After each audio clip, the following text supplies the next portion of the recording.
Bonjour tout le monde, c'est Laurie. Alors je vous retrouve pour parler de la prochaine pleine lune du 13 juillet 2022. Je le tourne le même jour que celle de la nouvelle lune du 29 juin. Euh, donc nouvelle lune du 29 juin. Lune soleil qui se retrouve et qui crée une nouvelle énergie, une nouvelle impulsion dans le signe des cancers. Tic tic tic tic tic, la nouvelle lune avançant plus rapidement que la pleine lune, ils se retrouvent en face. Soleil qui continue doucement son chemin dans la traversée du cancer, et puis la lune qui vient se mettre en face et qui vient rééquilibrer, tirer chacune de leur côté, qui se met en face dans une énergie capricorne.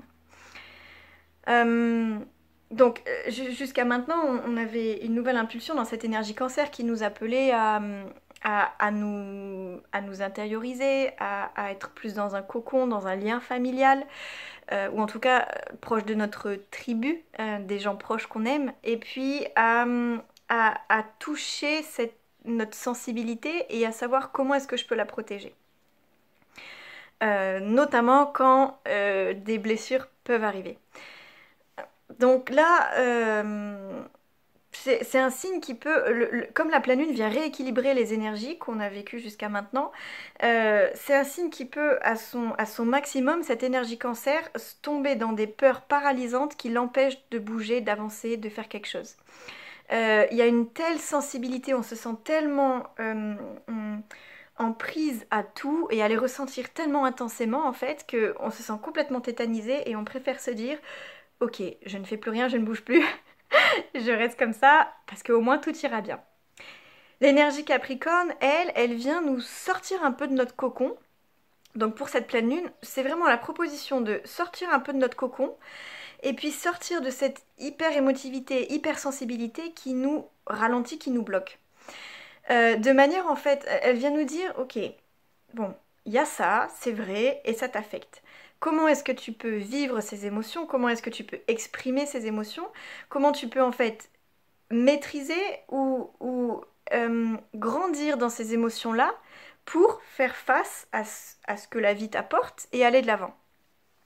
Donc il y a quand même une notion de sortir de ce cocon pour trouver la force d'aller vers le monde. Donc ça c'est vraiment les expériences qu'on est amené à vivre là pendant cette quinzaine de jours autour de la pleine lune.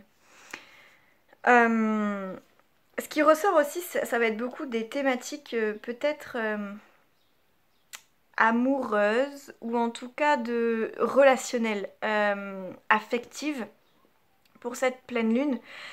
Il y a beaucoup la question en fait de faire peut-être attention à qu'est-ce que je donne à l'autre, qu'est-ce que je donne à ce que j'aime. Est-ce que je ne suis pas dans un sacrifice de moi-même par amour? Y a la question un petit peu de se dire, ok, c'est bien d'être gentil, c'est bien d'être dans cette compassion, dans cet amour, mais est-ce que justement c'est pas aussi une espèce le fait de pas contrôler ses émotions qui te fait aller vers ça? Donc en fait on vient vraiment nous dire, cette sensibilité-là, de toute façon elle existe, elle est. Maintenant, comment est-ce que tu peux viens vraiment retourner, voilà, ici sur Terre, dans les réalités de la vie, et accepte de dire j'y fais face et j'y vais. On nous parle de revoir certaines choses, de restructurer certaines choses, de réévaluer certaines situations, et notamment situations qui nous lient intimement aux autres, dans nos vies intimes justement, de manière à aller vers plus de stabilité. Qu'est-ce qui a besoin d'être revu dans mes relations? Qu'est-ce qui a besoin d'être structuré? Qu'est-ce qui a besoin de changer ou d'être consolidé pour que mes relations intimes soient plus stables? Il est très probable qu'on puisse ressentir fortement ces thématiques-là. Quelque chose que je trouve intéressant en lien avec la nouvelle lune qui est passée il y a 15 jours, c'est que il y avait quand même une question de blessure.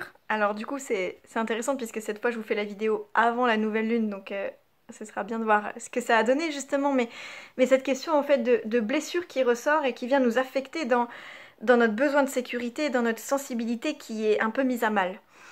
Et en fait ce qui est intéressant pour cette pleine lune, c'est que c'est comme si la blessure qui est née à la nouvelle lune dernière a pu apporter, va pouvoir apporter au moment de cette pleine lune, des prises de conscience, euh, le fait de voir les choses sous un autre angle et de se dire, de cette blessure peut naître un changement de conscience et une évolution positive.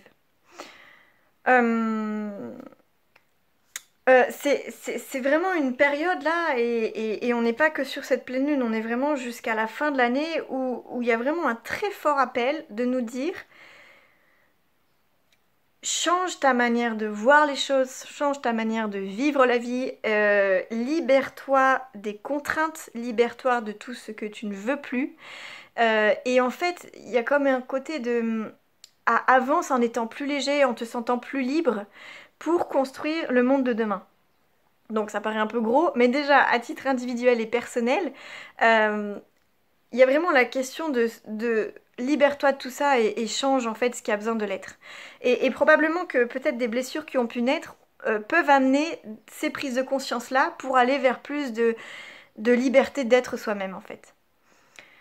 Comme je le disais la dernière fois, mais je vais le rappeler aussi ici, les questions de temporalité vont pouvoir être assez perturbées pour la fin de l'année 2022 avec l'impression que tout va trop vite ou que voilà, on sait plus, on n'arrive plus à suivre et puis d'un coup ça ralentit, on sait plus quoi faire. Enfin voilà, en tout cas, la question du temps va être assez intéressante pour la fin de l'année. Voilà, je vais m'arrêter là parce que c'est déjà bien. Donc cette pleine lune, elle nous appelle à sortir de ce cocon protecteur dans lequel on s'était mis pour braver ses peurs, se sentir suffisamment solide en soi-même pour avancer, pour faire face à ce que la vie nous envoie. Et puis, on peut ressentir comme des changements de perception par rapport à ce qui a pu se présenter et se dire, tiens, j'avais jamais vu ça sous cet angle. Tiens, en fait, c'est vrai qu'il y a peut-être ça. Est-ce que ces valeurs-là, elles collent toujours avec ce que je suis? Est-ce que ce que je mets en place dans ma vie, c'est toujours ce à quoi j'aspire profondément? Et c'est possible qu'il y ait des questionnements comme ça qui peuvent arriver et qui vont nous mettre en mouvement pour aller vers plus en fait,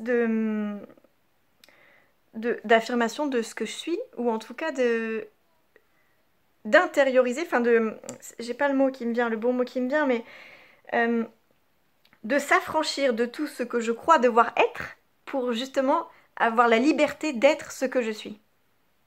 Voilà. S'il y avait une phrase à retenir, un peu compliquée, mais ce serait celle-là.